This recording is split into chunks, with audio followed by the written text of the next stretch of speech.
Joining us for the next hour, David Bloom, Global Head of Foreign Exchange Strategy at HSBC. David, good to see you. Yeah, and also with us, Marc Faber, Editor and Publisher of the Gloom, Boom and Doom Report, joining us out of Zurich in Switzerland. Marc, welcome to you. Marc, the very fact... Thank you very much. The very fact we've got this report here that the Fed might consider rolling over their purchases, how are investors to read that?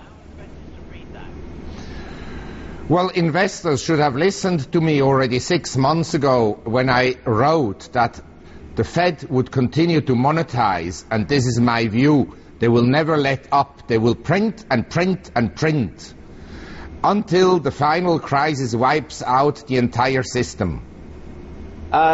Is that because they're more concerned about deflation than anything else?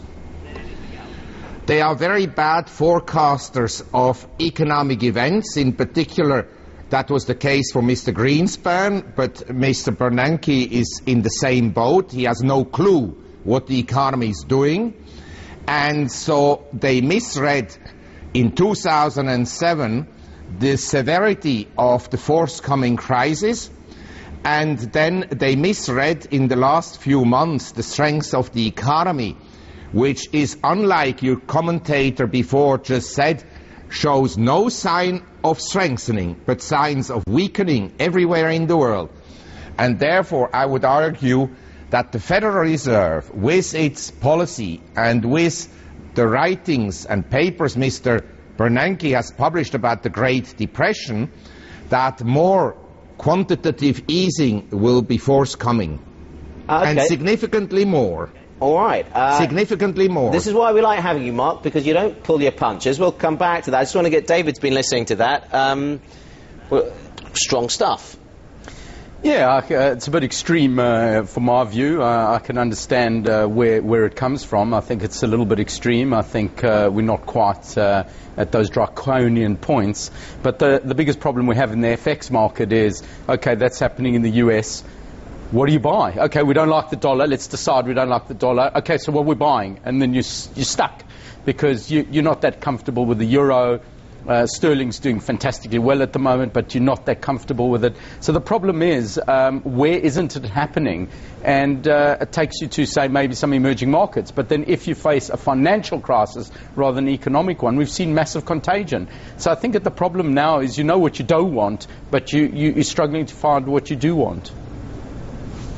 Well, do you want, David, gold? Because it seems like if the Fed steps in...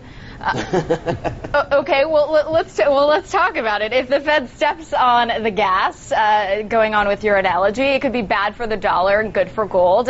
So if they don't step on the gas, then you could also get the inflationary trend. So it seems like gold gets it from both ways, the fear trade or the inflationary trade. Yeah, I think there's no doubt in my mind that the Fed is going to step on the accelerator. That's how they believe in the US. We've seen in the Eurozone, as soon as Germany and France have picked up, they've tried their best to give haircuts now that are bigger. They're trying to roll back QE. On Japan, you've got a slowing economy, and they're refusing to do QE. So we've got a world that's like broken into four pieces. We've got the US that's slowing, they want to do QE. Japan that's slowing, no QE. Europe that's picking up a little bit, rolling back QE. And UK, which we've got someone voting for a rate rise. So it just seems all over the place at the moment. There's no consistency to really what's going on. And I think there's absolutely no doubt the US will always believe it can grow itself out of this situation. And I think that's Mark's point, that they won't hold back. They'll just keep going. Hey Mark, this is Christine all the way from Singapore asking you a question. We have a report today from PBOC in China saying they're asking big gold companies to actually issue bonds. Is this a sign that the central bank there is trying or working hard to diversify away from US Treasuries? Well, I think that everybody in the world has some concerns about the ultimate value of the US dollar and also obviously about the value of US government bonds, because if the fiscal deficits stay at this level, and in my opinion they are likely to actually increase over time, then obviously you will have a credit problem in the United States sooner or later. It's not going to happen in the next 3 years, but thereafter.